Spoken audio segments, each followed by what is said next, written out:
Assalamualaikum warahmatullahi wabarakatuh.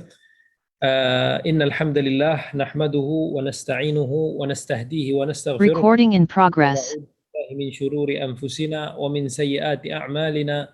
May yahdihillahu fala mudilla lahu wa may yudlil fala hadiya lahu. Asyhadu an la ilaha illallah wahdahu la syarika lahu wa asyhadu anna Muhammadan 'abduhu wa rasuluhu amma ba'd.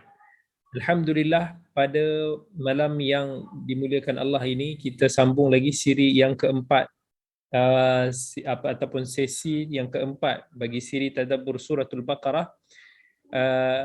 Pada minggu yang sudah kita telah membincangkan tentang 4 ataupun 5 ayat yang pertama di dalam surah Al-Baqarah, dan kita telah sebut bahawa Allah telah memulakan surah Al-Baqarah ini sebagai satu surah yang menceritakan tentang panduan Al-Quran, dan Allah juga cerita tentang orang-orang yang akan dapat benefit daripada Al-Quran itu adalah orang-orang yang bertakwa. Dzalikal kitabu la raiba fihi hudal lil muttaqin. Yang mana surah Al-Baqarah ataupun kitabul Quran itu adalah penjelasan ataupun penerangan kepada surah Al-Fatihah yang kita selalu doa kepada Allah, ihdinas siratal mustaqim. Kita juga telah sebut bahawa Siratal Mustaqim itu adalah Islam yang mengikut petunjuk Allah dan juga Rasulnya. Dan petunjuk Allah dan Rasulnya ataupun mafhum kepada istislam ataupun Islam yang bermaksud menyerah diri, tunduk, patuh kepada Allah Subhanahu Wa Taala itu telah dinyatakan ataupun diperincikan di dalam suratul Baqarah. Jadi dalam suratul Baqarah ini juga sebagai satu surah yang menceritakan bagaimana peranan kita sebagai khalifatullah fil ard, khalifah Allah di muka bumi ini. Dan begitu cantik sekali bila suratul Baqarah ini dimulakan dengan ciri-ciri orang yang bertakwa, ciri-ciri orang yang beriman. Dan kemudiannya juga pada penghujung surah Al-Baqarah juga ditutup dengan ciri-ciri orang yang beriman lagi. Bila Allah kata amanar rasulu bima unzila ilaihi min rabbih wal mu'minun sampai kepada akhir ayat. Jadi surah Al-Baqarah menceritakan tentang bagaimana kita nak menjadi orang yang beriman. Tetapi pada masa yang sama, sekiranya kita hendak menjadi orang yang beriman, maka kita kena mempersiapkan diri kita. Kita kena tahu juga apa lawan kepada orang-orang yang beriman, iaitu orang-orang yang kafir, iaitu orang-orang yang munafik. Jadi perincian-perincian itu juga akan dinyatakan di dalam suratul Baqarah selepas diperincikan tentang siapakah itu orang-orang yang beriman. Jadi telah kita sebut bahawa antara ciri orang yang beriman yang disebut di dalam awal surah Al-Baqarah ayat 2, ayat 3, ayat 4, iaitu Allah Subhanahu Wa Taala menyebut antaranya orang-orang yang beriman, alladzina yu'minuna bil ghaib, orang-orang yang beriman dengan perkara-perkara yang ghaib, wa yuqimunas salah, dan juga orang yang menjaga mendirikan salatnya dengan penuh dedikasi dan amanah, wa mimma razaqnahum yunfiqun, dan juga mereka ini membelanjakan, berkongsi rezeki yang mana Allah telah kurniakan kepada mereka. Walladzina yu'minuna bima unzila ilaik, dan juga kita telah sebut bahawa antara orang yang beriman iaitu orang yang beriman dengan apa yang diperturunkan kepada para rasul, yakni kitab-kitab yang terdahulu, seruan-seruan terdahulu, beriman kepada rasul, beriman kepada kitab. Wa ma unzila min qablik wa bil akhirati hum yuqinun, dan juga mereka ini beriman dengan hari akhirat. Maka Allah Subhanahu Wa Taala sudahkan ciri-ciri ini dengan Allah menyatakan ulaika ala hudam mir rabbihim wa ulaika humul muflihun. Yakni Allah kata mereka itulah orang-orang yang ada, memiliki, yang bersifat dengan sifat-sifat yang telah kita nyatakan tadi, yang membezakan mereka ini lain daripada manusia yang lain. Orang ini adalah orang yang mendapat petunjuk daripada Tuhan mereka, kerana mereka inilah yang mendapat faedah intipati daripada ayat kedua tadi. Dzalikal kitabu la raiba fihi hudal lil muttaqin. Quran itu akan menjadi petunjuk kepada orang yang bertakwa. Maka di sini Allah kata ulaika ala hudam mir rabbihim. Mereka itulah yang mendapat petunjuk, kerana mereka itulah yang hakikatnya betul-betul mendapat faedah daripada Alkitab yang diturunkan ke atas mereka daripada Tuhan mereka, yang kita sebut dalam ayat yang kedua tadi, dzalikal kitabu la raiba fihi hudal lil muttaqin. Dan bila Allah kata tentang ala huda, kat sini kita nak tengok tentang bahasa Arab ni. Antara bahasa Arab ni, dia cantiknya dia ada maksud kan. Bila Allah kata ulaika ala huda, Mereka itu di atas petunjuk. Kenapa Allah menggunakan perkataan atas? Ala huda. Kerana antara kita tengok dia punya erti dalam bahasa Arab, ala ni pun ada dia punya pengertian dia. Kerana orang yang berada di atas sesuatu itu dia akan lebih stabil. Contohnya bila kita nak duduk, kita akan duduk di atas kerusi, jadi kita akan stabil di atas kursi. Kita berjalan di atas lantai, maka kita akan seolah-olah kita akan berpijak di atasnya dan kita akan establish di atasnya.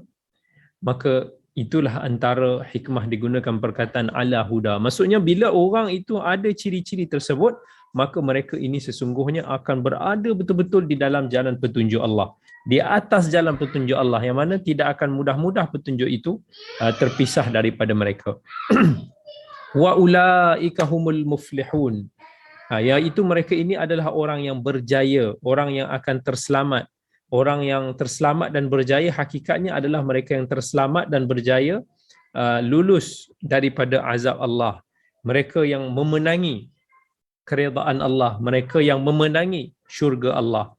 Maka tengok Allah ulang kat sini, ulaika ala hudam min rabbihim wa ulaika. Allah ulang dua kali perkataan ulaik ataupun isim isyarah ini, iaitu ulaik ni maksudnya mereka itulah.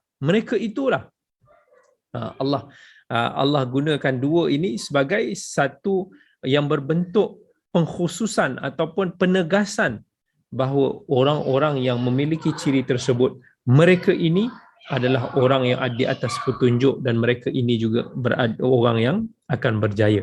So pengulangan di sini bermaksud penegasan untuk nak menunjukkan ciri-ciri khusus kepada orang-orang yang bertakwa. Jadi jelas daripada ayat-ayat yang telah kita sentuh sebelum ini tentang ciri-ciri orang yang bertakwa, mereka inilah hakikatnya adalah orang yang mustaslimun, orang-orang yang berserah diri, yang pasrah diri kepada Allah. Al-muslimun, orang yang patuh, orang yang tunduk kepada Allah Subhanahu wa taala, baik dari sudut amalan, baik daripada sudut akidah, baik daripada sudut syariah. Jadi setelah Allah menceritakan tentang ciri-ciri orang yang mustaslimun, maka Allah juga nak cerita tentang siapa enemy mereka. Siapakah orang yang golongan-golongan yang berlawanan dengan golongan ini, supaya kita berhati-hati, supaya kita tidak menjadi seperti mereka. Iaitu Allah akan cerita dulu tentang orang yang kafir. Orang yang kafir, orang yang ingkar, orang yang berdegil. Yang kedua adalah orang-orang yang munafik. Yang ini adalah salah satu daripada ciri khusus daripada orang-orang yang kafir itu. Dan yang ketiga iaitu ahli kitab, orang-orang Yahudi dan Nasrani yang menyeleweng ini. Mereka juga adalah salah satu ciri yang khusus juga, ataupun mereka ini lebih khusus daripada umum orang-orang kafir itu sendiri. Jadi orang-orang yang munafik dalam erti munafik daripada sudut akidahnya, dan juga ahli kitab, mereka ini sama-sama tergolong dalam kalangan mereka yang kufur kepada Allah Azza wa Jalla. Jadi Allah mula-mula cerita dulu tentang umum, tentang orang-orang yang kafir, dan kemudian Allah akan memperincikan secara lebih lanjut daripada orang kafir ini. Antara mereka Allah akan cerita pasal orang munafik, dan selepas itu Allah ceritakan tentang ahli kitab, yang mana ini adalah uslub yang dinamakan sebagai uslub yang mula-mula disebut umum dan kemudian akan diperincikan. Dalam Quran banyak kali Allah menggunakan uslub ini. Okey. Jadi dalam ayat yang ke-6 kemudian Allah Subhanahu wa taala menyebut, innal ladzina kafaru sawa'un 'alaihim a anzartahum am lam tunzirhum la yu'minun. Innal ladzina kafaru, orang-orang yang kafir. Kafir ni orang-orang yang ingkar, kan, orang-orang yang menyanggah Alkitab, Al-Quran yang dibawa oleh Nabi kita sallallahu alaihi wasallam. Kafir ini sama orang ni sensitif dengan maksud kafir. Tapi kalau kita lihat kafir daripada asal bahasa Arab, dia daripada al-kufur, kaf, fa dan ra. Maksud asal daripada segi bahasa Arab, dimaksudnya as-sitru wa taghtiyah, iaitu menutupi sesuatu. Contohnya bila dikata kafartuhu, maksudnya aku telah tutup ia. Dan malam juga dinamakan sebagai kafir. Sebab malam ini dia akan menutup pandangan kita. Dia jadi gelap, kita jadi tak nampak banyak benda. Itu juga maksud kafir. Kafir juga boleh jadi dari sudut bahasanya juga adalah petani. Misalnya bila Allah kata dalam surah Al-Fatih, kamathali ghaithin a'jabal kuffara nabatuh. Seperti mana hujan yang turun ini membuatkan kufar ini dirasa kagum dengan tumbuhan-tumbuhan yang keluar. Jadi kufar kat sini bukan orang-orang kafir, tetapi kufar di situ adalah para petani. Jadi kafir ini asalnya maksud dia menutupi. Jadi kadang-kadang orang bukan Islam ditanya, kenapa panggil kami kafir? Jadi kita kata relax. Kafir ni bukan semestinya dia kalimah yang begitu ketat. Of course kalau kita kata dari sudut akidah, is satu kalimah yang heavy. Tapi kafir ini daripada segi bahasanya adalah maksudnya menutupi. Sebab orang-orang kafir ini mereka telah menutupi hati mereka daripada kebenaran. Mereka tidak menerima cahaya petunjuk daripada Allah Subhanahu wa taala. Innal ladzina kafaru, orang-orang yang kafir, sawaun alaihim, sama ada mereka ini, a'anzartahum, sama ada kamu wahai Muhammad telah memberikan peringatan kepada mereka, telah membawakan berita ancaman kepada mereka, am lam tunzirhum la yu'minun, ataupun kamu tak bagi peringatan kepada mereka, sama sahaja mereka ini tidak akan beriman disebabkan kedegilan mereka, sebabkan ketegaran mereka. Jadi dalam ayat ini menunjukkan tentang kesempurnaan ilmu Allah Subhanahu wa taala. Yakni Allah Subhanahu wa taala yang mengetahui hal ehwal manusia. Allah Subhanahu wa taala juga tahu tentang macam mana keadaan dakwah yang akan dihadapi oleh para rasul sebelum Allah mengutuskan mereka. Allah tahu maksudnya di setiap kali Allah mengutuskan rasul ini pasti akan ada mereka-mereka yang akan ingkar. Mereka akan membantah apa yang disampaikan kepada mereka, apa yang diserukan kepada mereka. Manusia memiliki akal untuk nak memilih. Manusia memiliki akal untuk nak digest maklumat. Manusia memiliki akal untuk nak menganalisa satu-satu fakta. Tapi orang-orang yang kafir ini, mereka ini tidak mahu menggunakan akal mereka untuk menilai hujah-hujah Islam, dan mereka ini tidak mahu untuk nak menerima cahaya petunjuk tersebut. Kerana itulah dalam ayat yang lain Allah menyebut sesungguhnya orang sebegini adalah walaupun mereka tidak buta mata, tetapi hakikatnya mereka ini buta pandangan hati ini. Mereka tuli pandangan hati ini, mereka tak mahu untuk nak mendengar, mereka tak mahu untuk nak meneliti. Maka kerana itu Allah kata dalam ayat yang ke-7, khatamallahu ala qulubihim wa ala sam'ihim wa ala absarihim ghishawah wa lahum adabun azim. Dan khatamallah, Allah khatam. Khatam ni maksudnya tutup. Dan taba' maksudnya macam kita chop kat situ. Disebabkan hati mereka itu telah tertutup, maka mereka tidak mampu lagi untuk nak terbuka untuk nak menerima kebenaran dan juga kebaikan. Khatam maksudnya ditutup sampai tak boleh nak masuk lagi benda-benda lain. Sebab tu dalam bahasa Arab bila dia kata al-khatam ataupun makhtum, maksudnya at-taghtiyatu ala syai', sesuatu yang menutupi. Contohnya kalau kita tutup bekas, ditutup hatta la yadkhulahu syai', sampailah tidak masuk dalam bekas itu apa-apa. Sebab itulah dalam kitab pun dipanggil sebagai khatimah, penutup. Dia seolah dah tutup, dah khalas, kita tak mahu dah nak membincangkan apa-apa lagi. Maka Allah tutup hati-hati mereka. Wa ala absarihim ghishawah, dan juga pada pandangan mereka itu seolah-olah ada satu penghalang. Dan sebab bila hati mereka ini ditutup, tak boleh untuk nak fikir, tak boleh untuk nak bermuhasabah. Jadi pandangan mereka juga sedemikian. Jadi maksud kat sini bila tutup ini bukanlah maksudnya secara fizikal ni kita boleh nampak ada benda itu tertutup. Tetapi mereka akan hilang of satu sense yang positif, satu sense yang baik untuk nak mencerna ayat-ayat Allah, sebabkan hati mereka itu telah tertutup. Dan sifat-sifat tutup ini timbul daripada hati kita, yang mana ini adalah pilihan manusia itu sendiri.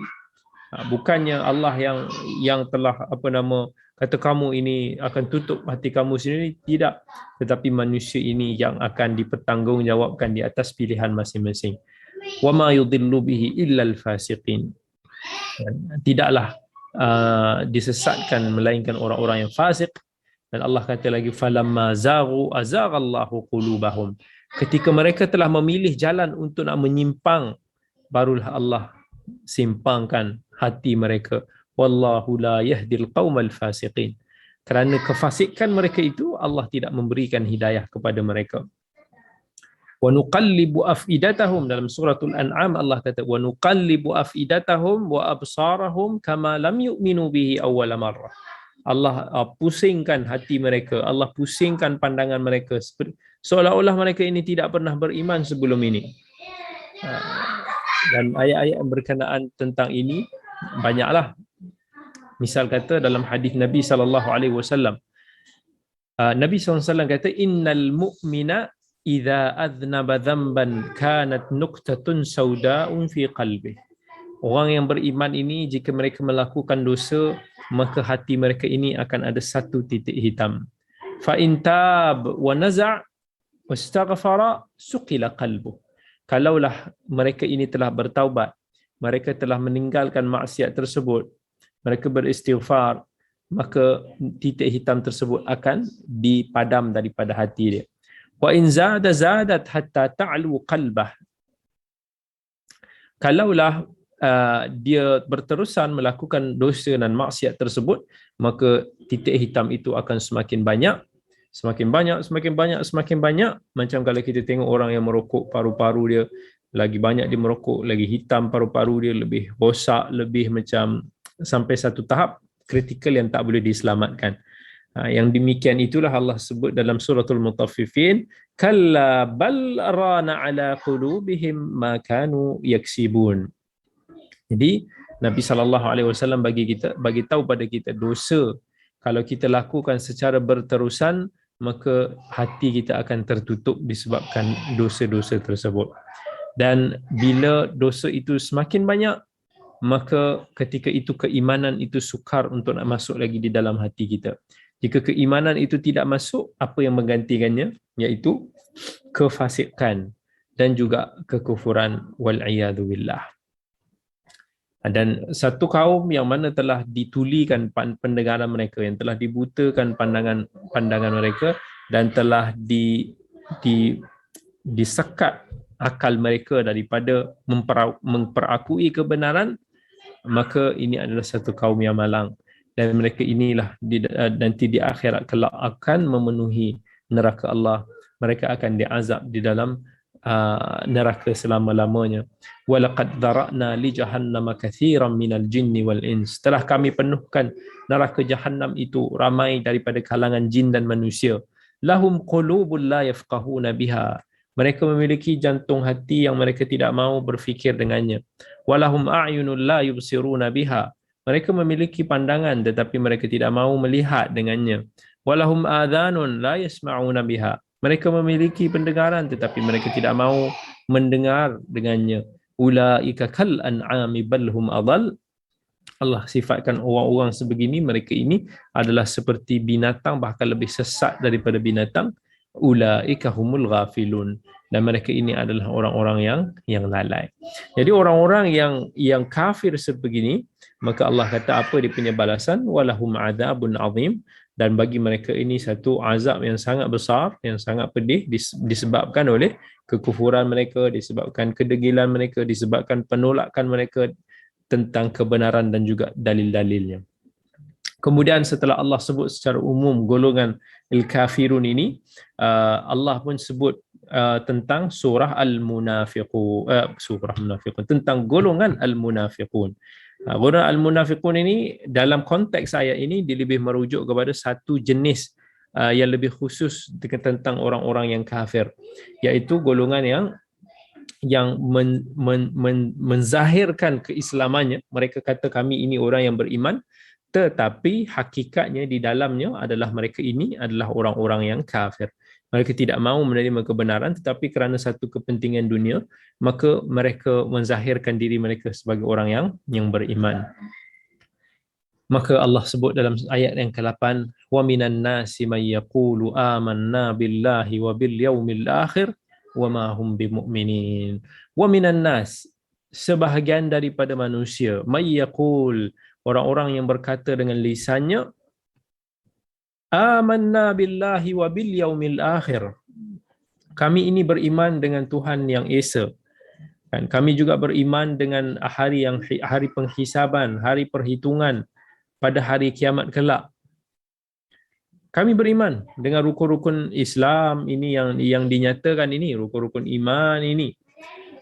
Tetapi kenapa Allah sebut tentang beriman kepada Allah dan hari akhirat sahaja dalam ini? Kerana beriman kepada Allah dan hari akhirat ini adalah kemuncak bagi rukun-rukun iman.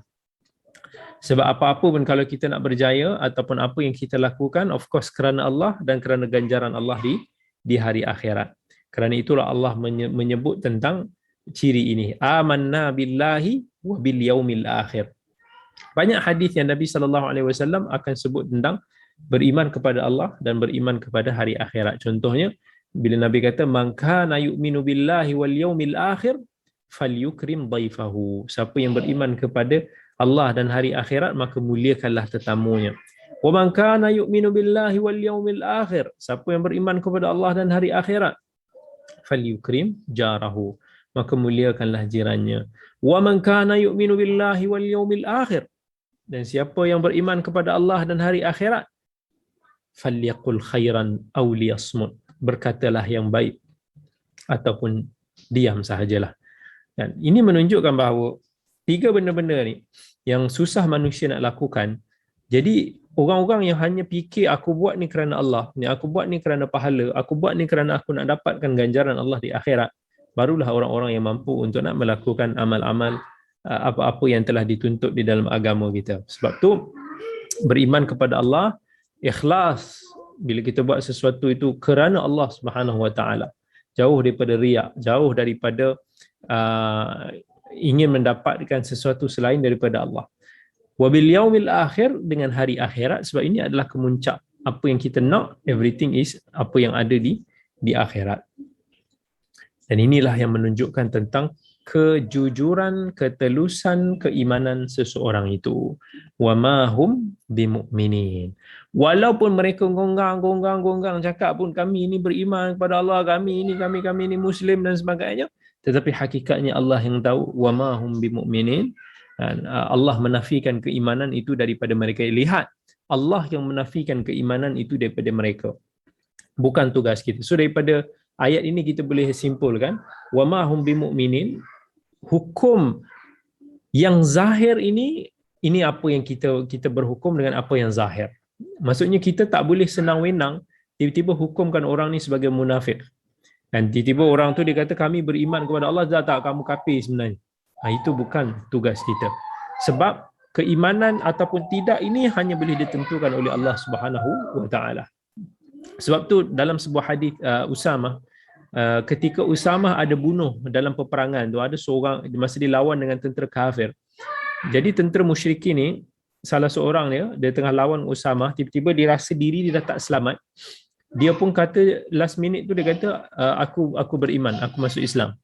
Tapi Usamah dia kata dia bunuh juga orang tu, sebab dia anggap orang ini cuma berpura-pura dan orang ini macam sekadar menzahirkan keislaman dia untuk nak menyelamatkan nyawa dia. Jadi bila berita ni sampai kepada Nabi SAW, Nabi marah.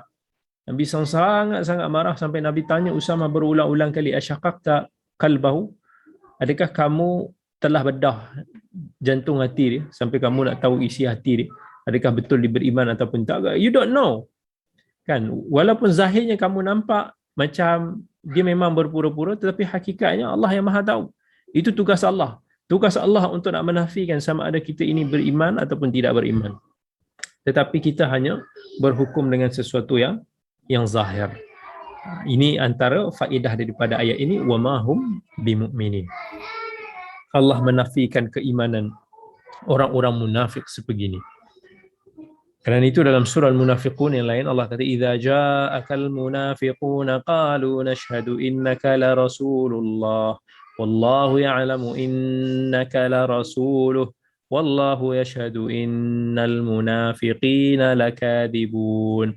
Allah kata ketika mana datang orang munafik kepada kamu lalu mereka mengatakan sesungguhnya kami bersaksi bahawa kamu adalah Rasulullah, tetapi Allah kata Allah yang Maha mengetahui, Allah tahu bahawa Rasulullah itu adalah Rasulnya, tetapi pada masa yang sama Allah juga mempersaksikan bahawa orang-orang yang munafik ini pendusta belaka. Jadi tidak sahih iman seseorang yang di dalam hatinya, walaupun lisan dia dikata beriman tapi hati dia tidak beriman, maka tidaklah sahih imannya. Walaupun Allah kata kemudiannya dalam ayat yang ke-9, yukhadi'una Allah walladzina amanu wama yakhda'una illa anfusahum wama yash'urun. Dan mereka ini cuba rasanya macam dia ingat dia dah boleh perdayakan Allah kot. Mereka ingat Allah tak tahu kot apa yang ada di sebalik hati mereka ini. Jadi mereka merasakan mereka telah berjaya memperdayakan Allah. Al-khadi'ah ataupun khud'ah, dia adalah maksudnya helah ataupun tipu daya. Dan itu asal kepada mafhum kepada al-khud'ah, tipu daya. Kita macam buat trik, luar kita nampak macam ni tetapi sebenarnya kita nak buat taktik macam ni. Tetapi taktik orang munafik ini yang cuba nak mengelabui mata-mata orang yang beriman, supaya orang yang beriman ingat mereka ini Muslim, tetapi hakikatnya mereka ini adalah orang yang munafik, tidak akan berjaya.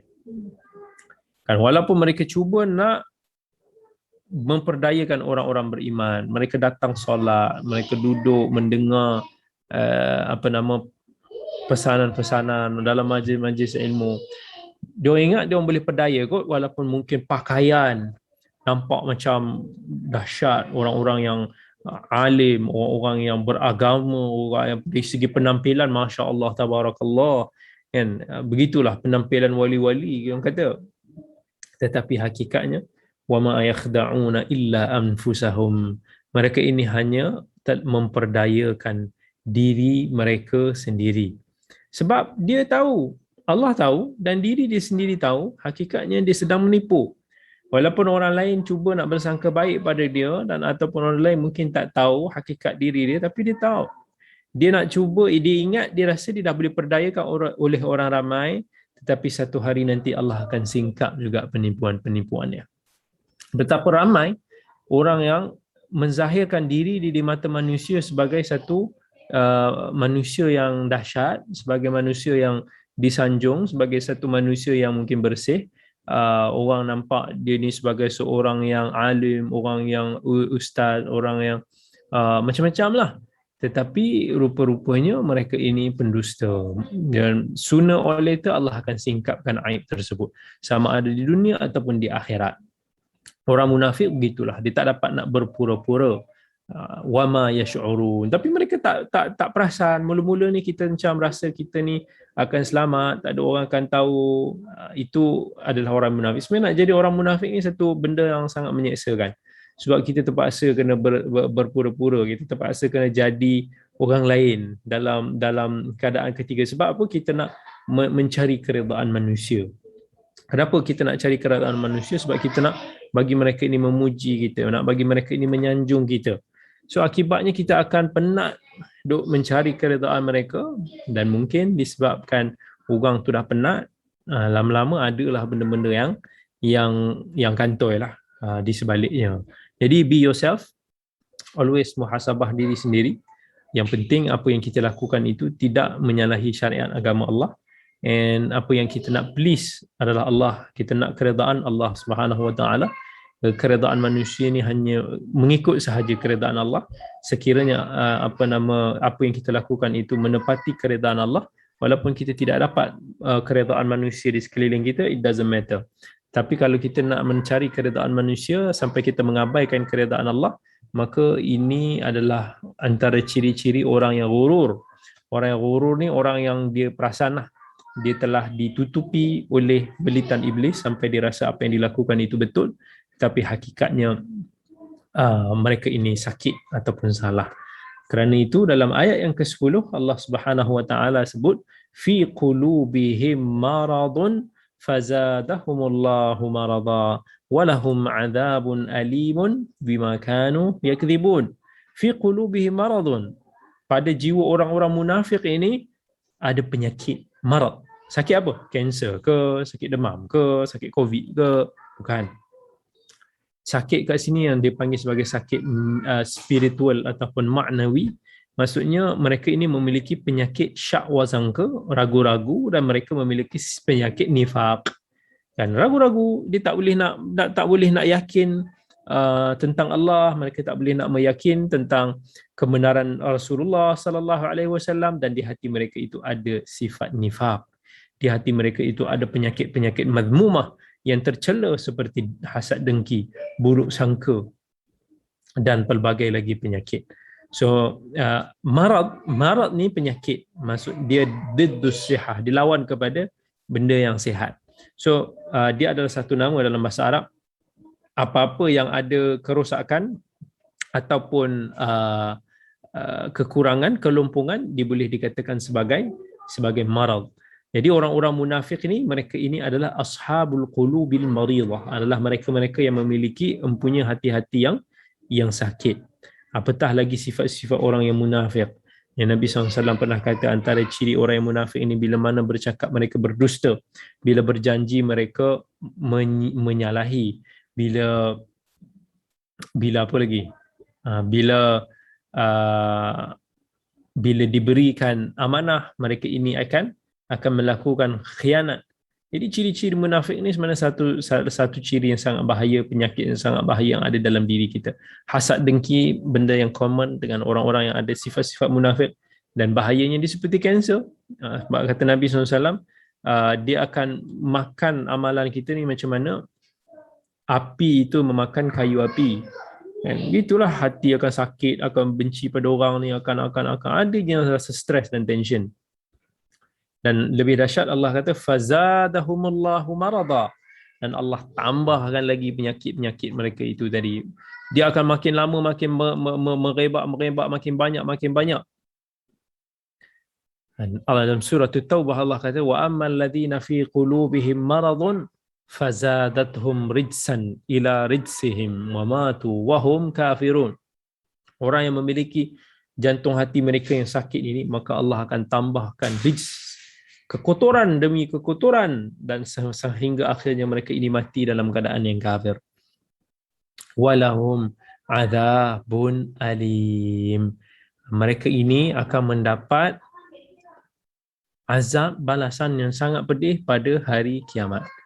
Kalau kita ingat ayat yang ke-7 tadi, walahum adzabun azim. Yang ini walahum adzabun alim. Makna yang lebih kurang sama. Azim ni besar, sifat dia dahsyat, alim ini memeritkan, yang sangat menyakitkan. Dan mereka ini akan, orang-orang munafik ini, bab kata Allah Subhanahu Wa Taala dalam surah An-Nisa, innal munafiqina fid darkil asfali minan nar. Orang-orang munafik ini, mereka ini akan diletakkan dekat neraka nanti di tempat yang paling bawah sekali, yang paling teruk sekali, di tingkat yang paling bawah sekali. Walan tajida lahum nasira, dan di mereka ini tak ada siapa-siapa yang boleh nak membantu. Kedudukan mereka ini lebih dahsyat daripada orang kufar, sebab mereka ini lebih berbahaya. Disebabkan mereka ini, luarannya mereka ini nampakkan macam mereka ini okey, beriman, Muslim, tetapi rupanya mereka ini perosak daripada dalam. Kerana itu pengkhianat seperti mereka ini lebih wajar untuk nak mendapatkan siksaan yang lebih pedih.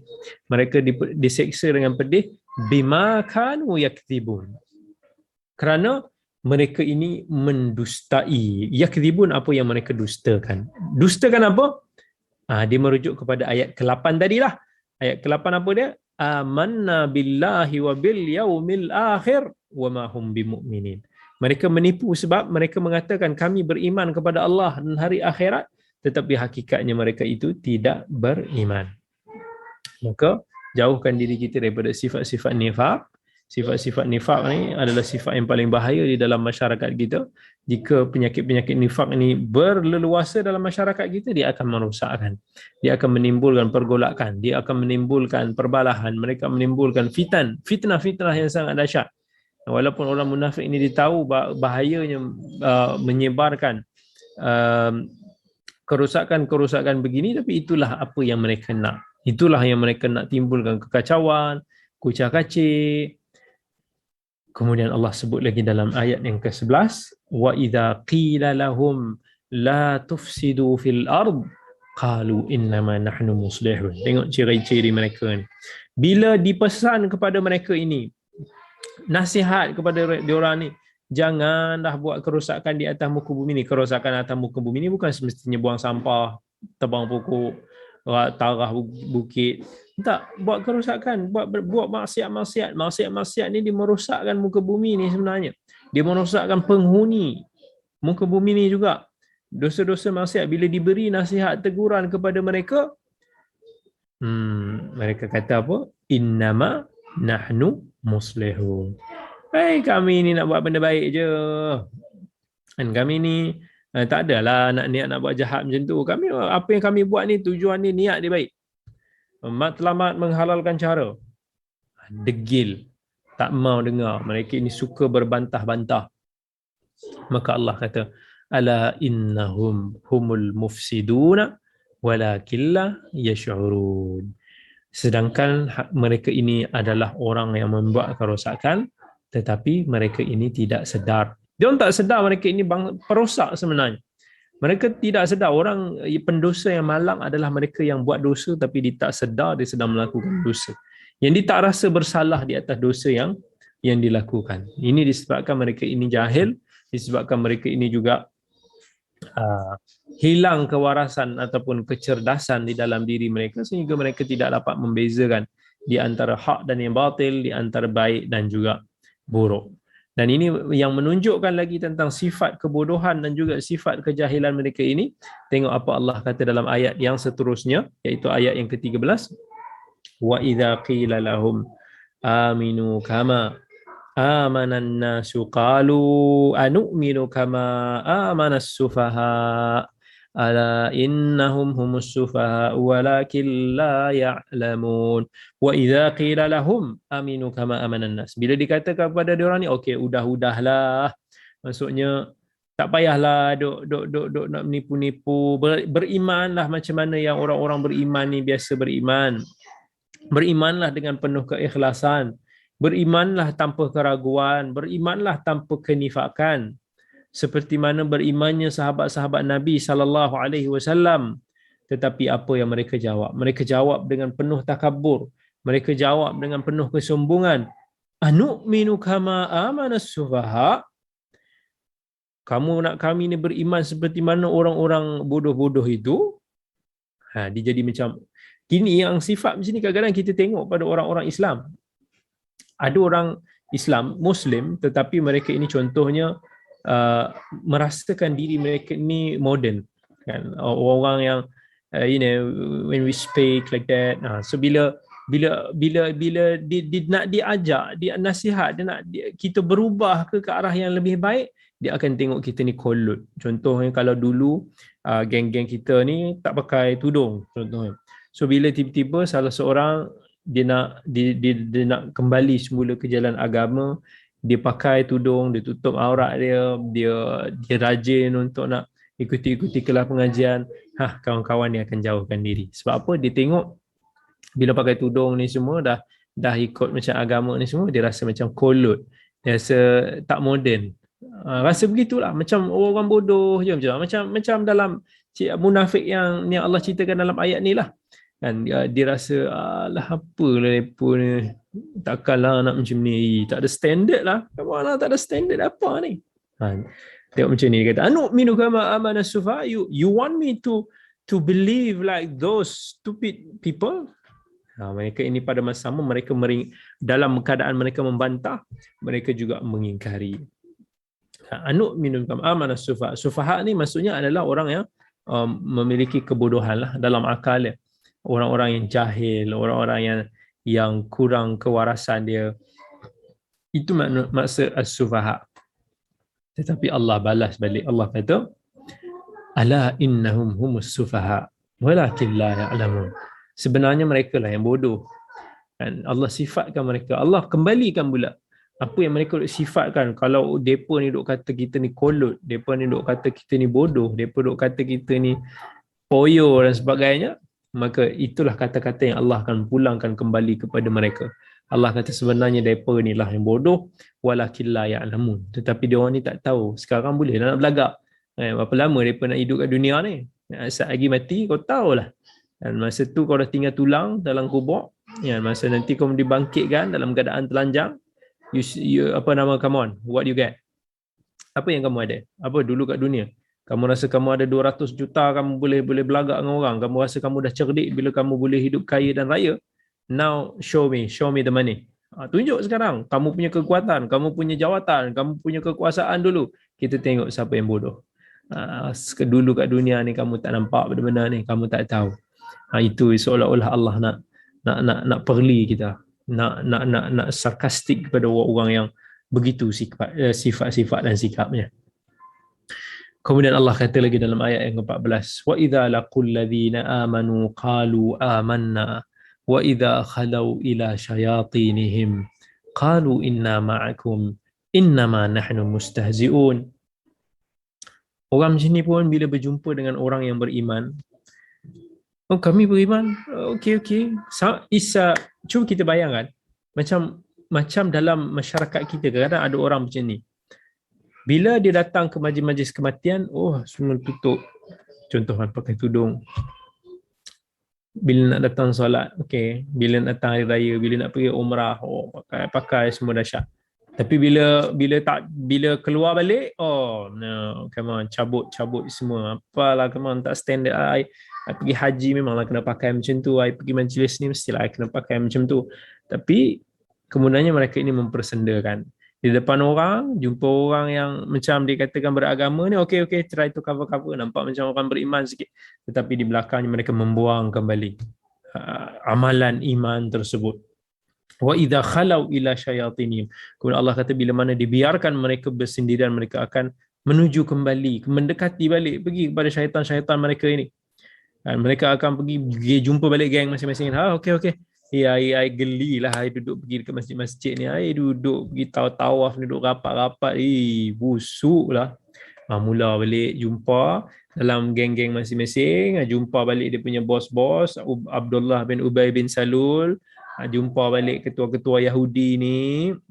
Ini zaman-zaman Nabi dulu begitulah. Dia punya situasinya dalam zaman kita ni tak ada dah Abdullah bin Ubay ni semua, tapi kita punya ada suasana yang macam tu lah, yang saya rasa mungkin kita ni pun boleh faham lah siapa yang pernah dulu dengan kawan macam tu ke, faham lah maksudnya macam mana di zaman kita ini munafik Allah nak maksudkan. Qalu inna ma'akum. Bila dia orang dah kembali, orang dah kata, kau ni dah geng depa ni ke? Geng-geng kolut tu ke? Dah join geng depa ni, geng nak belajar, nak mengaji, geng nak berjanggut ni apa ni. Dah jadi geng mereka. Dekat depan sana dulu, okey kan. Tapi bila dah kembali pada geng depa, dia kata inna ma'akum. No, come on. Takkanlah nak geng depa tu. Kalau aku, I'm with you guys. Chill lah kita dalam akidah kita, dalam kita punya manhaj kita, dalam kekufuran kita, dalam kemunafikan kita, dalam kesyirikan kita, sama kita ni satu gengnya. Innama nahnu mustahzi'un. Alah, aku saja je nak test tengok depa ni nak main-main ke, nak kita dia macam nak menyenda-nyenda ataupun nak menyindir orang-orang yang beriman. Al-istihza' mustahzi'un, daripada kalimah istihza' maksud dia as-sukhriyah, al-istighfaf, iaitu meremeh-remehkan orang, merendah-rendahkan orang lain. Ini satu benda yang mungkar, yang tak sepatutnya ada dalam diri kita untuk nak merendah-rendahkan orang lain. Wa kadzalika ja'alna likulli nabiyyin aduwwan shayatin al-jinni wal ins, shayatin al-insi wal jinn. yuhi ba'dhum ila ba'din zukhrufal qawli ghurura walau syaa rabbuka ma fa'aluhu fadharhum wa ma yaftarun. Dan inilah antara ciri-ciri orang-orang yang munafik, adalah mereka ini suka memperlekehkan orang, rendah-rendahkan orang lain. Apalah dia ni, dulu okey je, sama ragat macam kita, sekarang ni dipakai pun cincai-cincai je. Tak ada dah baju yang elegan-elegan lah. Apalah dulu handsome, sekarang ni sudah nampak berjanggut lah, putih lagi apa ni, macam Haji Amir tu semua. Gitulah dia punya situasinya. Allahu yastahzi'u bihim wa yamudduhum fi tughyanihim ya'mahun. Dan Allah kata Allah akan sindir mereka. Mereka ini akan nanti, tunggulah dekat akhirat nanti Allah akan sindir balik mereka ni. Duk konon-konon macam power sangat dekat dunia, duk sini-sini orang, nanti kamu akan di sini nanti. Masa tu tengoklah nak tutup muka tu kat mana. Dan mereka ini akan, tapi terus dia orang akan tegak kembali. Allahu yastahzi'u bihim. Allah akan balas, Allah akan ganjari mereka sesuai dengan apa yang mereka lakukan. Dan begitulah muamalah Allah, al-jaza'u min jinsil amal. Sesungguhnya balasan, ganjaran, reward itu adalah berdasarkan kepada jenis amalan kita. Kalau di dunia ini kita suka untuk nak merendah-rendahkan orang lain, dekat akhirat nanti kita akan kena. Kalau dekat dunia ini kita suka untuk nak berlaku yang tak suka nak membantu orang, dekat akhirat nanti tak ada siapa nak bantu kita. Ini satu bentuk balasan Allah kepada kita. Wa jazaa'u sayyi'atin sayyi'atun mithluha. Allah kata dalam surah Asy-Syu'ara, balasan bagi satu kejahatan itu adalah kejahatan yang serupa, kejahatan yang seumpama dengannya. Faman i'tada dalam suratul Baqarah ayat 194. Faman i'tada 'alaikum fa'tadu 'alaihi bimithli ma'tada 'alaikum. Siapa yang memusuhi kamu dengan cara bagi sesuatu tu, maka kamu musuhlah mereka itu juga, balaslah mereka balik seperti mana yang mereka lakukan kepada kami. Wa yamudduhum fi tughyanihim ya'mahun. Kemudian mereka ini akan dibiarkan, akan ditinggalkan dalam kesesatan mereka, dalam keadaan mereka terpinga-pinga, dalam keadaan mereka ini ragu-ragu. Kan Allah tak balas mereka segera, bukan sekarang masanya. Untuk umat Muhammad ini is not now the time untuk nak mendapat balasan macam mana kena pada umat-umat dulu. Biar kat dunia ni kita tengok dia nak sesat, dia semakin sesat, dia semakin sombong, dia semakin takabur. Biar dulu.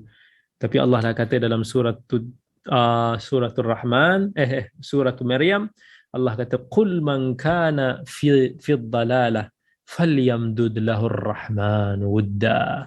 Kan, relax, siapa yang nak sesat ni, go on. Allah bagi masa. Nanti dekat akhirat terkumpul-kumpul dosa itu untuk nak mendapat balasannya.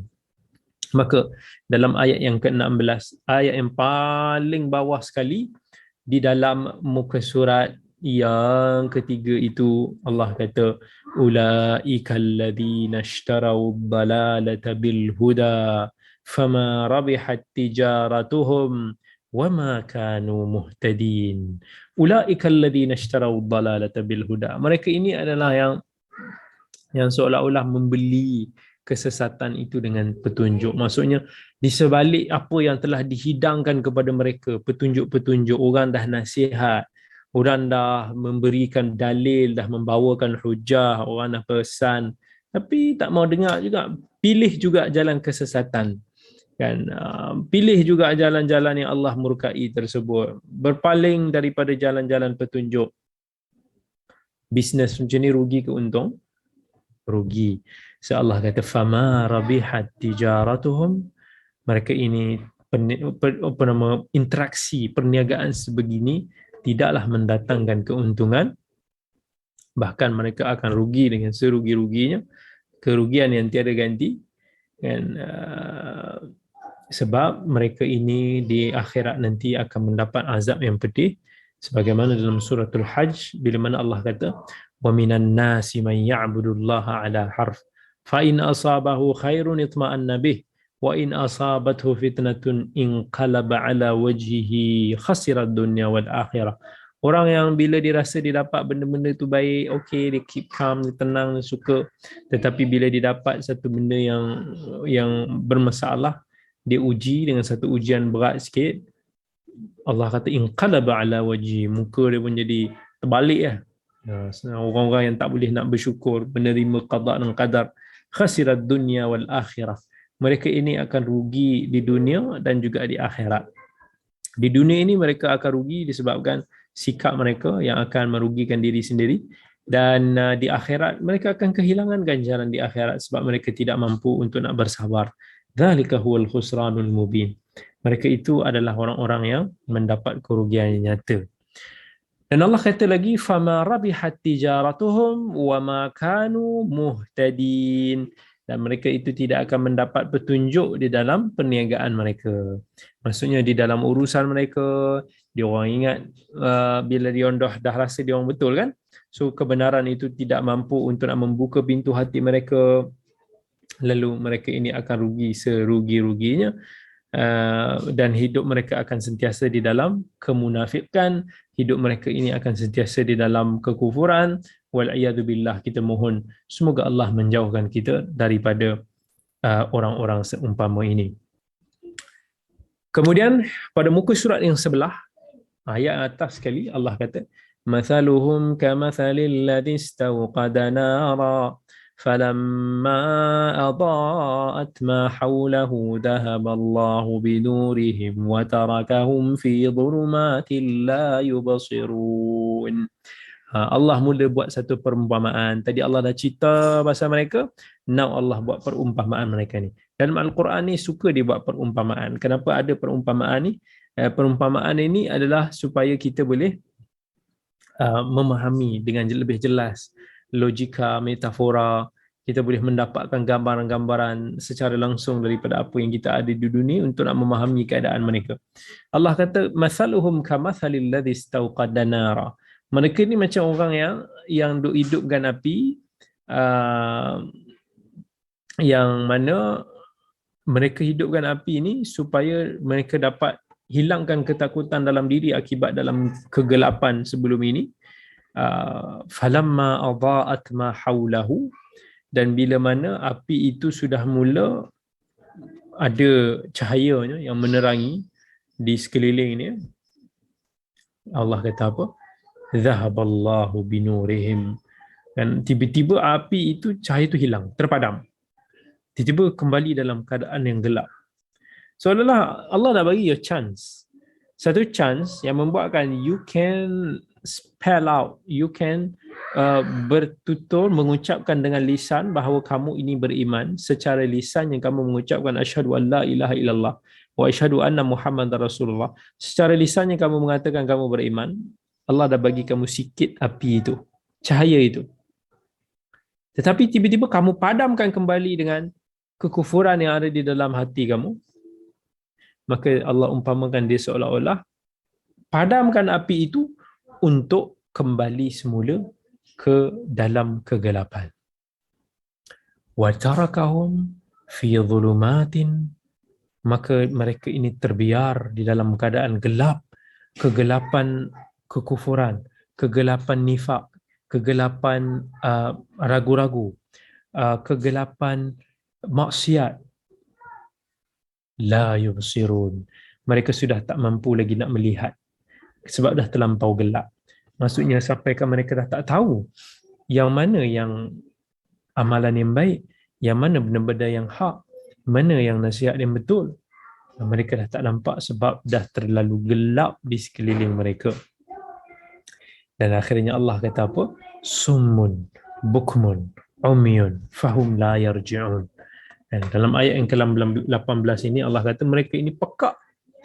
Mereka ini pekak daripada mendengar kebenaran. Bukmun, mereka ini bisu daripada bercakap benda-benda yang benar. Umyun, buta, mereka tidak mampu untuk nak melihat bukti-bukti, melihat kebenaran yang dibawa. Seolah-olah mereka ini telah habis, gone, hilang panca indera tu. So ingat perkataan baru, summun, bukmun, umyun.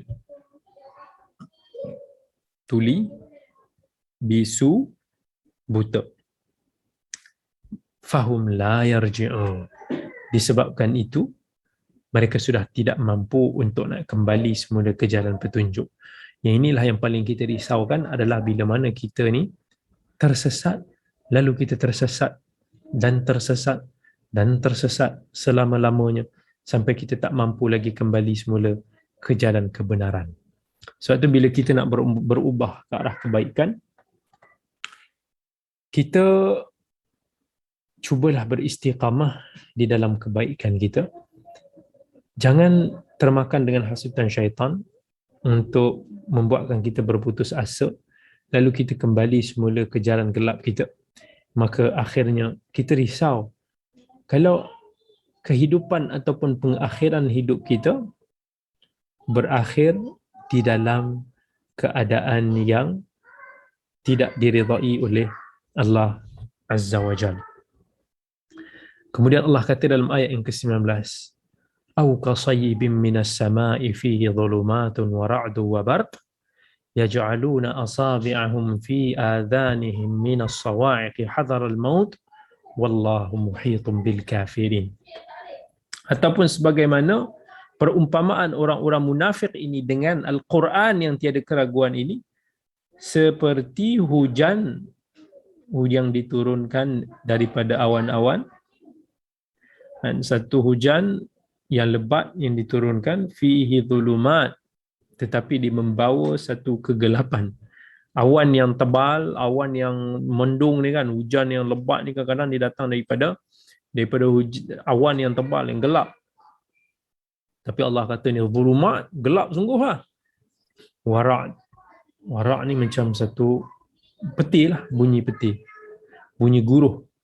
Wabarq, barq ni peti lah. Ini apa yang Allah nak buat satu perumpamaan. Ni banyak perumpamaan yang Allah bagi ni. Wara'du yaj'aluna asabi'ahum fi adhanihim min as-sawa'iq. Tetapi mereka ni bila dengar bunyi guruh peti ni, bila ribut taufan tengah melanda kita ni, orang yang takut dia sampai akan tutup telinga, dia tutup mata, dia tak mau dengar bunyi-bunyi yang sabung menyabung ni semua. Macam itulah, macam seolah-olah Allah nak kata dia orang tak nak dengar kebenaran itu sampai macam tu, dah bawa hujan, dah dengan keadaan ni, dah biar dah gelap, tutup telinga lagi, tutup ni lagi, sebab dia rasa macam kebenaran ni macam guruh dan peti, tak mau dengar, takut sangat. Dalam surah Fussilat Allah kata, fa in a'radu faqul anzartukum sa'iqatan mithla sa'iqati 'adin wa thamud. Kalaulah mereka berpaling, kami memberikan amaran kepada kamu dengan sa'iqah ni, macam satu bunyi dentuman, seperti mana dentuman yang menimpa kepada kaum 'Ad dan Thamud. Dan ini kita akan perincikan, kita akan sebutkan lagi dalam ayat ni nak tanya, siapa yang dah hafal ayat ni? Okey, ni nombor ayat surah Al-Baqarah yang keberapa? Wa idh qultum ya Musa lan nu'mina laka hatta narallaha jahrah fa akhadhatkumus sa'iqatu wa antum tanzurun. Ada siapa-siapa ingat tak? Ni ayat nombor berapa? Surah Al-Baqarah. Kita tengok ada tak yang boleh jawab. Kak Jini boleh ingat tak? Ke tak sampai lagi hafalan tu? Okay, apa nombor ayat berapa? Wa idh qultum ya Musa lan nu'mina. Ini ayat 55. Betul, Masya Allah. Hebat Kak Jini. Tabarakallah. Dah sampai ayat 55. Dahsyat. Betul. Ayat 55. Wa idh qultum ya Musa. Wahai, ketika Bani Israel. Nanti kita akan cerita Bani Israel pula. Ketika mereka mengatakan kepada Nabi Musa, kami tidak akan beriman kepada kamu sehinggalah kami melihat Allah secara jahar, secara terang-terangan. Fa akhadhatkumus sa'iqah. Lalu mereka diambil oleh macam tu. Itulah maksudnya min sawa'iqi hadaral maut. Sampai Allah buat perumpamaan ni, dia orang ni takut sangat, tutup telinga ni semua sebab takut mati. Macam bila nak memeluk Islam ni semua, nak beriman kepada Allah ni macam takut mati. Yang betul. Kalau kita nak, orang yang nak berubah, nak pilih jalan yang kebaikan, Dia sampai dia rasa macam dia susah nak hidup lah. Betul, biar betul. Nak berubah ni, Allah nantikan nak kena buat ini, nak kena buat ini, alamak nak kena tinggalkan lifestyle yang lama-lama ni semua. Dia rasa macam tak boleh hidup tanpa lifestyle ini. Wallahu muhitum bil kafirin. Dan Allah lah yang meliputi dengan kudratnya, dengan kekuatannya orang-orang yang kafir ini. Yakadul barqu yakhtafu absarahum. Hampir-hampir sahajalah kilat itu membutakan, mengambil pandangan mereka dengan pantas. Kullama adha'a lahum masyaw fi. Tetapi setiap kali cahaya itu keluar, mereka berjalan masyaw. Wa idza adlama alaihim qamu. Dan bila gelap mereka akan bangun dalam keadaan yang hairan. Ini macam mana Allah nak bagi satu gambaran tentang keadaan orang-orang yang munafik. Macam mana orang yang dalam keadaan terpinga-pinga, yang dalam keadaan yang jahil, orang-orang yang menutup hati mereka ini dengan begitu dahsyat. Walau sya'allahu la dhahaba bisam'ihim wa absarihim. Kalaulah Allah kehendaki, Allah boleh butakan mereka ni betul-betul. Allah boleh tulikan mereka ni betul-betul. Innallaha ala kulli syai'in qadir. Dan Allah itu maha berkuasa. Ini betapa Allah nak jelaskan kepada kita tentang kegelapan yang dialami oleh kelompok-kelompok kufar, kelompok orang munafikin yang sentiasa mengingkari, yang sentiasa dipenuhi, hati mereka ini dipenuhi dengan kegelapan. Dan bila Allah telah habis cerita pasal orang munafik dalam ayat-ayat yang kita sebutkan tadi, maka Allah ingin menyebut tentang dua perkara penting. Dan dua perkara penting supaya kita semua tahu ini adalah perkara yang perintah yang diturunkan kepada kita sebelum Allah nak masuk kepada cerita-cerita Bani Israel. Yang pertama sekali Allah nak cerita tentang syumulnya risalah Islam. Dan tentang macam mana rule Islam itu, macam mana sifat insan itu. Supaya Allah nak cerita sifat-sifat insan, nanti bila cerita tentang Bani Israel, dia akan melihat lagi tentang ciri-ciri manusia yang lebih detail, tentang kedegilan. Yang ni baru disebut kedegilan tu secara lebih umum, tapi akan datang ni akan diceritakan dengan lebih lagi detail tentang macam mana sikap-sikap Bani Israel. Maka barulah Allah nak sebut perintah yang pertama di dalam Al-Quran. Perintah yang pertama dalam Al-Quran adalah ayat ke-21 surah Al-Baqarah. Daripada surah Al-Fatihah sampai kepada surah Al-Baqarah tak ada lagi satu pun perintah. Masih lagi tentang bentuk pengkhabaran, penceritaan, sampailah kepada ayat 21 ini. Ini ayat yang pertama sekali, ayat perintah di dalam Al-Quran. So kalau saya tanya nanti, apakah ayat yang pertama sekali, ayat perintah yang pertama dalam Al-Quran? Sebut ayat 21 surah Al-Baqarah. Ya ayuhan nasu ubudu rabbakumul ladzi khalaqakum walladzina min qablikum la'allakum tattaqun. Baik, yang itu insya-Allah kita akan sambung lagi di dalam perbahasan siri tadabbur surah Al-Baqarah kita pada minggu akan datang insya-Allah. Jadi sebelum itu kita nak ambil dulu satu soalan. Ada yang bertanya. Ni ada yang bertanya kepada saya tentang isu baru-baru ni yang hangat diperkatakan tentang komen seorang ustaz terhadap ilmu hadis. Yang mana ilmu hadis ini dikatakan sebagai satu ilmu yang bersifat zan. Ilmu yang bersifat sangkaan semata-mata. Bila orang kata sangkaan ni, dia tak sampai ke tahap yang yakin.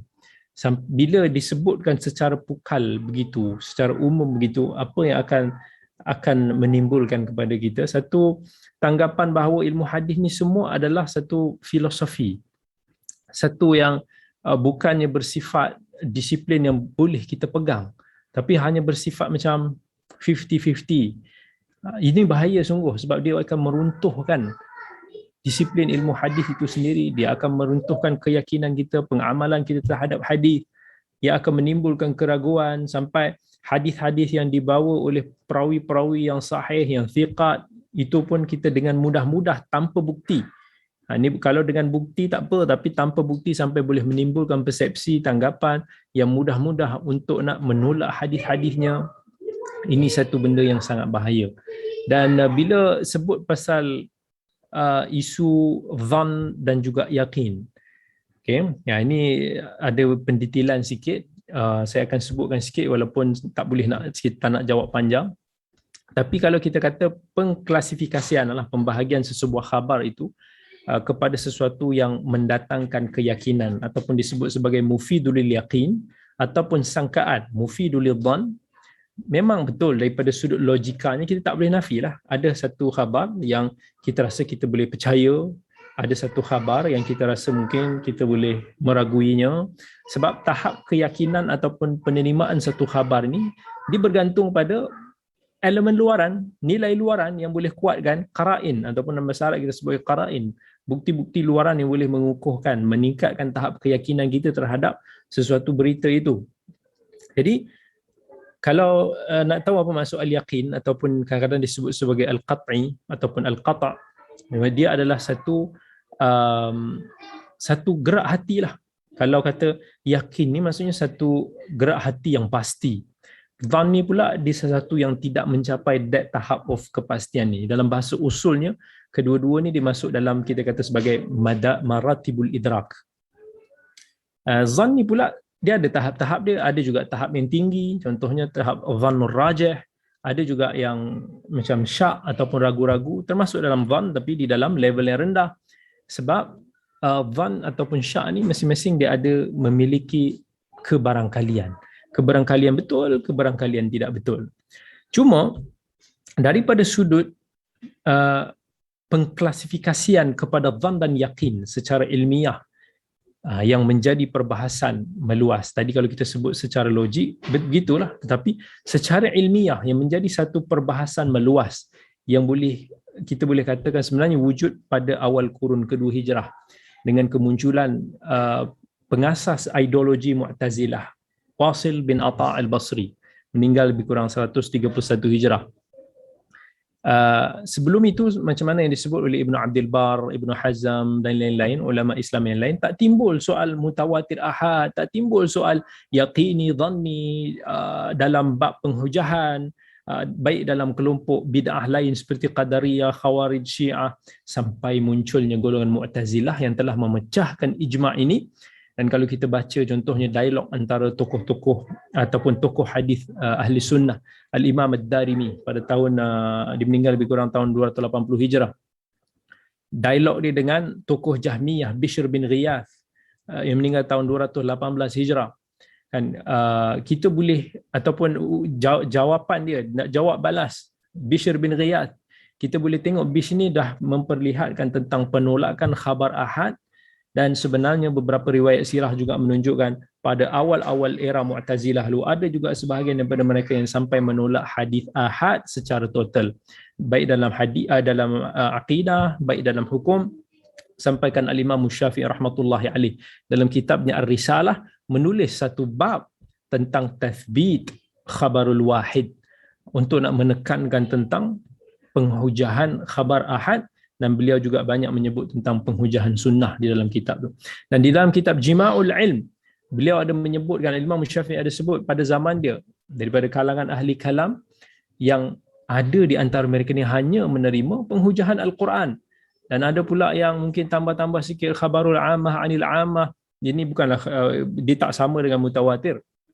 Cuma pengklasifikasian, pembahagian ataupun nak pengkelasan yaqini dhanni pada mutawatir ahad ni, saya tengok dia boleh menyebabkan kecelaruan pada ramai penuntut ilmu.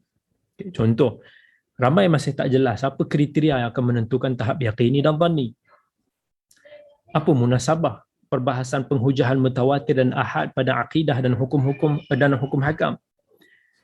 Ramai lagi yang masih kabur tentang practicality menghukum dhanni secara pukal pada khabar ahad. Sampai ada yang menolak ahad dalam bab akidah. Sedangkan sebahagian sifat-sifat ketuhanan ilahiyat dan perkara-perkara ghaibiyat tak semua yang mungkin apa yang mereka sebut sebagai yaqini. Ada juga yang apa yang mereka label sebagai dhanni, atau di sebahagian sebut sebagai furu' akidah ataupun usul akidah. Dan adakah semua apa yang mereka kategorikan sebagai ahad itu semuanya dhanni belaka?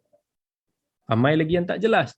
Definisi mutawatir ahad pun orang masih kabur lagi, sebab daripada segi aplikasi ulama-ulama silam mungkin juga ada sebahagian perbezaan. Sebahagian ilmuwan dia hanya sekadar khilaf mereka itu sekadar khilaf lafzi.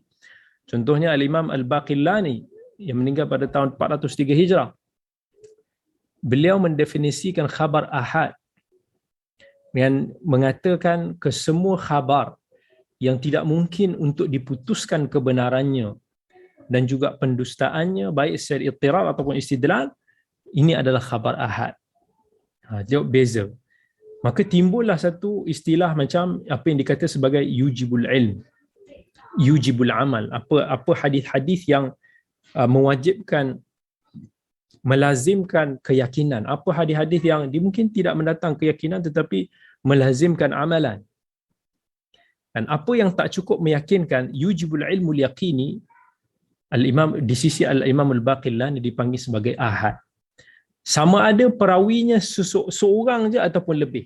Hadis ahad. Dia bukan seperti mana yang kita faham hari ini hadis ahad ni hadis yang tidak sampai bilangan periwayatan dia sampai kepada tawatur. Walaupun tak sampai ke tahap al-ilm ataupun tahap yakin, tapi boleh jadi yujibul amal. Boleh jadi dia kena diamalkan setelah melepasi proses al-ilmun nazari, melalui proses penelitian, kajian. Maksudnya Al-Imam Al-Baqillani dia menjadikan paksi khabar itu mutawatir dan ahad pada ifadahnya, pada sudut tahap keyakinannya. Khabar ini yakin ataupun dhan. Dia tak tengok daripada sudut jumlah perawi. Macam yang ramai orang belajar kata, okey, hadis ahad ni, hadis mutawatir, hadis yang diriwayatkan oleh jumlah yang ramai, bilangan tu pun boleh jadi khilaf, berapa ramai. Ahad ni pula yang tidak sampai bilangan begitu, tidak. Al-Imam Baqillani tidak melihat daripada sudut itu, dia melihat daripada sudut ifadahnya. Kalau khabar itu sampai ke tahap yang meyakinkan, maka dipanggil sebagai mutawatir.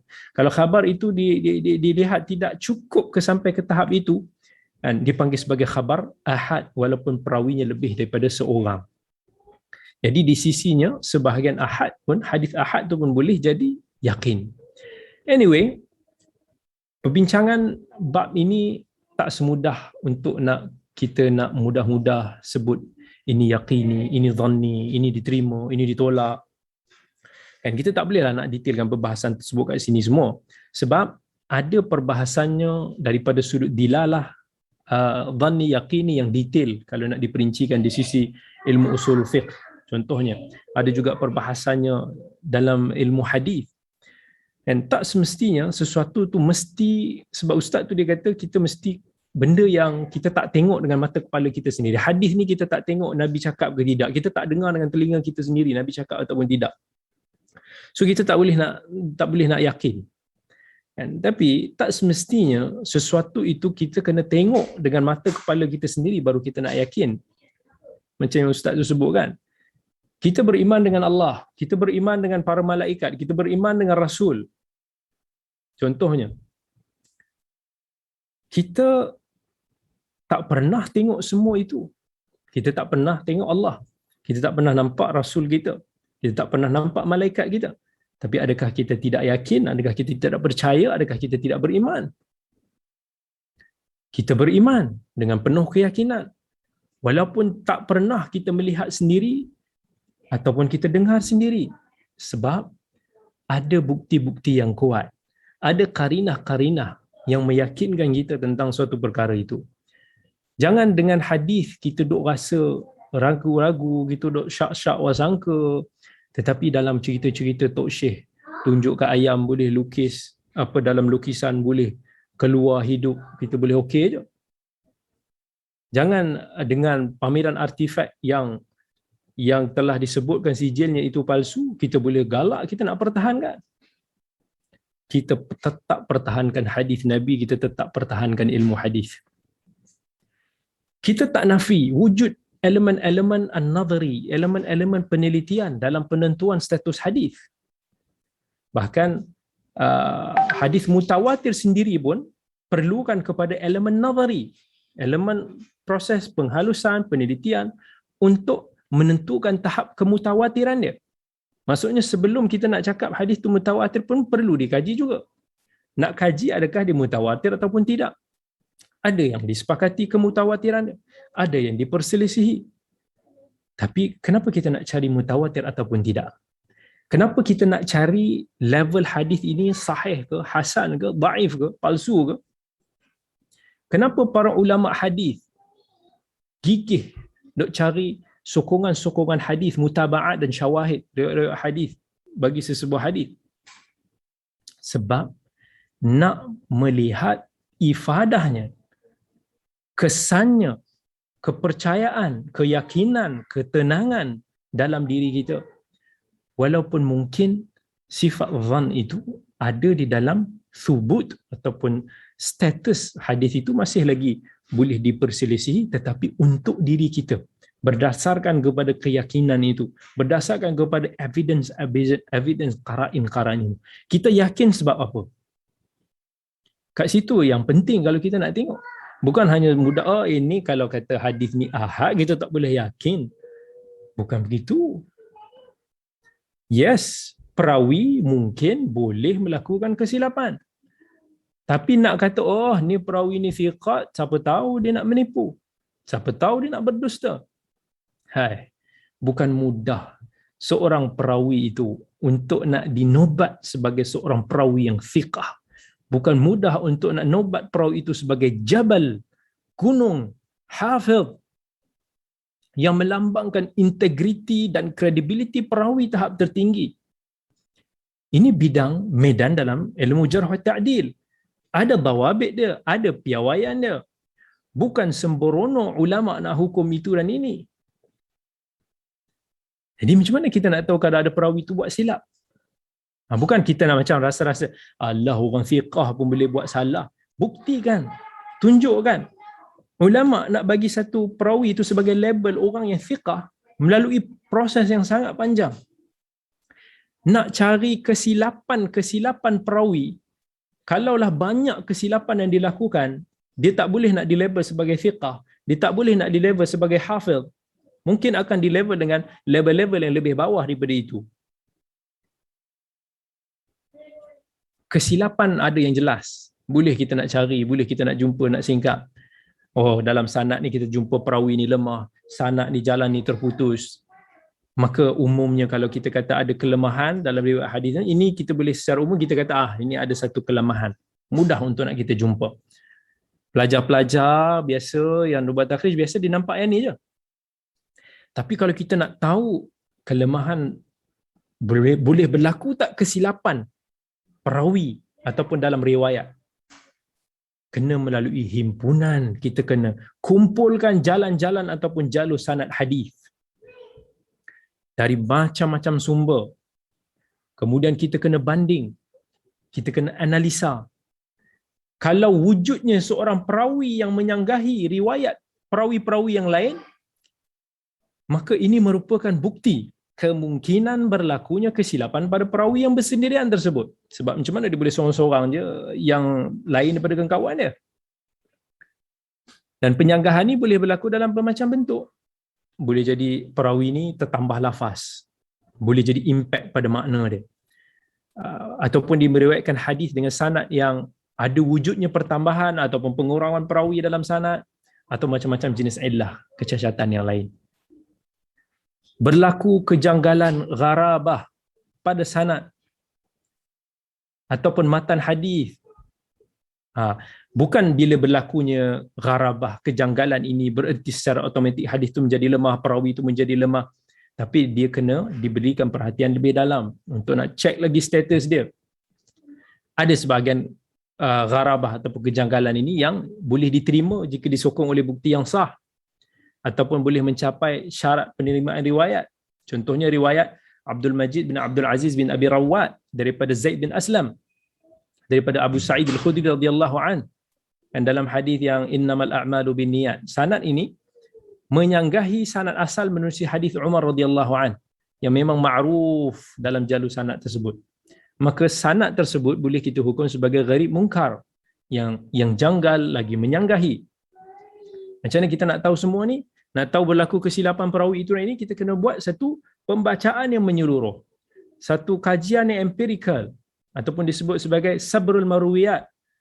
Sebab daripada sabrul marwiyat inilah baru kita boleh tentukan secara tepat status perawi tersebut daripada kalangan-kalangan, contohnya murid-murid perawi lain, tabaqat ashab fulan, ataupun nak tahu sejauh mana tahap tadlisnya perawi itu, nak tahu sebanyak mana kesilapan dalam perawi itu, periwayatannya. Adakah perawi tersebut daif itu hanya bersifat nisbi daripada sudut tertentu sahaja ataupun lain-lain.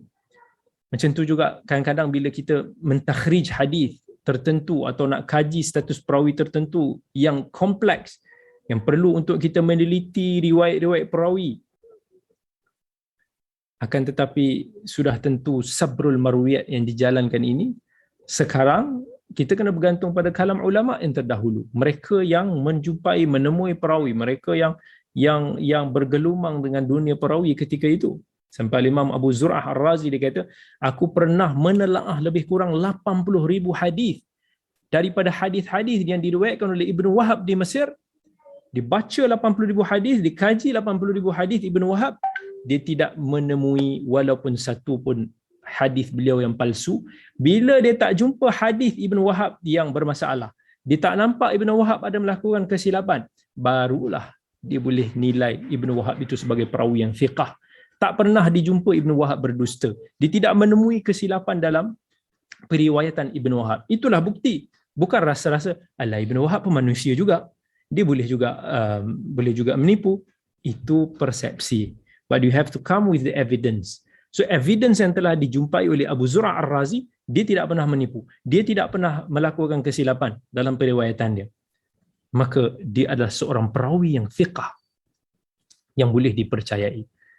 Contoh macam mana kita nak tahu Imam Al-Bukhari seorang a'immah nuqad, naqid, yang sangat teliti dalam menilai perawi dan hadis. Sama juga melalui sabrul marwiyat, pembacaan menyeluruh, kajian menyeluruh. Dan itu kita akan menemui bahawa Al-Imam Al-Bukhari sangat-sangat daqiq, sangat-sangat teliti dan cermat dalam memilih hadis-hadis yang diriwayatkan oleh perawi-perawi tertentu. Walaupun perawi itu mungkin ada kritikan, tapi orang duk kritik, perawi ni ada masalah, perawi dan Bukhari ni ada masalah. Kita pun tak tahu tentang Imam Bukhari punya manhaj. Kita tak tahu, kita tak belajar tentang, tak kaji pun Imam Bukhari macam mana dia meneliti sanad-sanad. Al-Imam Bukhari sangat arif dengan sanad-sanad riwayat dan marwiyat perawi. Dan sampai didapat melihat hadis tersebut tak salah. Walaupun perawi itu meriwayatkan, perawi yang dikritik itu mungkin dikritik riwayatnya, tetapi Imam Bukhari akan tengok daripada sudut macam mana riwayat dia dengan guru ni, macam mana murid ni ambil daripada dia pula, riwayat sokongan dan lain-lain. Contoh perawi nama dia Qabisah Al-Kufi. Orang a'immah yang lain kritik dia, Ibn Ma'in, Imam Ahmad dan lain-lain, dikritik kerana hadisnya daripada guru beliau Sufyan Al-Thawri. Sebab dia katakan masa dia riwayat daripada guru dia, daripada Sufyan Al-Thawri, dia masih lagi sangat muda dan masa tu dia banyak melakukan kesilapan. Tetapi Al-Imam Al-Bukhari ada meriwayatkan hadis Qabisah daripada Sufyan dalam kitab Sahih Al-Bukhari. So orang kata, macam mana pula Qabisah ni perawi yang dikritik oleh imam yang lain? Tentunya kerana riwayat-riwayat yang dipilih oleh Imam Bukhari daripada Qabisah yang diriwayatkan daripada Sufyan ni adalah satu riwayat yang kuat. Dan Bukhari dah tengok, sebab dia tengok riwayat ini sama, sejajar dengan sahabat-sahabat geng-geng dia yang lain. Jadi riwayat Qabisah daripada Sufyan pada awalnya ada kesilapan, tapi selepas dia dah semakin dewasa, hafazan dia semakin mantap. Sebagaimana yang dikatakan oleh Imam Abi Daud, bahkan Abu Hatim sendiri pun mengatakan bahawa hadis-hadis Qabisah daripada Sufyan tidak berubah walaupun satu huruf. Ini menunjukkan Qabisah kemudiannya menjadi perawi yang hebat, dan Imam Bukhari telah memilih riwayatnya yang bagus. Sebab tu kita tak boleh tengok secara begitu, tetapi banyak aspek yang bukan mudah. Dan macam mana kita nak tahu kesilapan-kesilapan ni semua? kajian perlu dilakukan, bukti perlu dibentangkan, bukan dengan hanya membawa persepsi, bukan dengan hanya membawa sangka buruk yang sangat berbahaya yang boleh meruntuhkan ilmu hadis. Dan ini semua sangat berbahaya. Jika kita meruntuhkan disiplin ilmu hadis kita ini, keyakinan orang terhadap sumber kedua agama kita yang seiring dengan Al-Quran ini, apa lagi yang tinggal? Dan sampai mungkin akan muncul orang-orang yang kemudiannya akan mempertikaikan hadis-hadis walaupun hadis-hadis itu sahih, walaupun hadis-hadis itu diriwayatkan oleh Bukhari dan Muslim. Dan mereka akan mengatakan, cukuplah kami ini dengan Al-Quran. Al-Quran itu juga macam mana diriwayatkan kepada kita? Kalau atas disiplin itu, kita tak boleh nak kata Quran ni pun yakin. Sebab apa? Bukan kita yang dengar pun. Quran itu dibacakan oleh Jibril kepada Nabi. Bukan kita dengar pun. Quran itu diajarkan oleh Nabi SAW kepada para sahabat. Tak boleh itu menjadikan alasan untuk kita meragui Al-Quran. Kerana kita yakin dengan Al-Quran, kerana riwayat-riwayat Al-Quran yang telah disampaikan secara turun-temurun dengan disiplin-disiplin yang kuat melalui a'immah, melalui perawi-perawi yang telah diuji kredibiliti agama dan juga minda mereka. Nak jadi seorang perawi itu sebagai fiqah, banyak syarat-syarat dia, bukan mudah. Nak dikatakan perawi itu sebagai dhabit, orang yang hafal, telah diuji, telah disemak, hafalan dia pun bukan macam kita. Jangan mudah-mudah untuk nak kiaskan begitu. Kalau ada kita nak kata perawi itu salah, tunjukkan bukti. Apa yang boleh menjatuhkan dia punya status dia daripada dia seorang perawi yang hafidh, mutqin, dhabit yang dinilai oleh para a'immah. Kalau kita nak kata perawi ni pun boleh jadi menipu, tunjuk sikit mana hadis-hadis yang ditipu. Kalau kata dia adalah perawi yang thiqah, yang telah dinilai oleh para a'immah yang mu'tabar, hatu burhanakum, bawa sini bukti-bukti. Dan kita boleh analyse. Betulkah kalau kata Ibnu Ma'in, Abu Hatim, Ibnu Numair, siapa-siapa lagi a'immah yang lain kata perawi ni thiqah ni tersalah. Kita yang betul. Let's see. Sebab tu agama ini perlukan kepada dalil, bukannya hanya kepada emosi, sangka-sangkaan kita. No. Jadi ini sebabkan ini menyentuh tentang ilmu hadis, satu bidang yang saya pelajari. Sebab tu saya sedikit responsif lah di dalam bab ini. Moga Allah bagi tunjuk kepada kita. Saya tak mau untuk nak panjang-panjang, dan insya-Allah adalah tu kawan-kawan lain akan jawab insya-Allah. Jadi sekadar itu sahaja dulu pada malam ini. Aqulu qawli hadza wa astaghfirullahal azim li wa lakum. Wassalamualaikum warahmatullahi wabarakatuh. Kita jumpa lagi.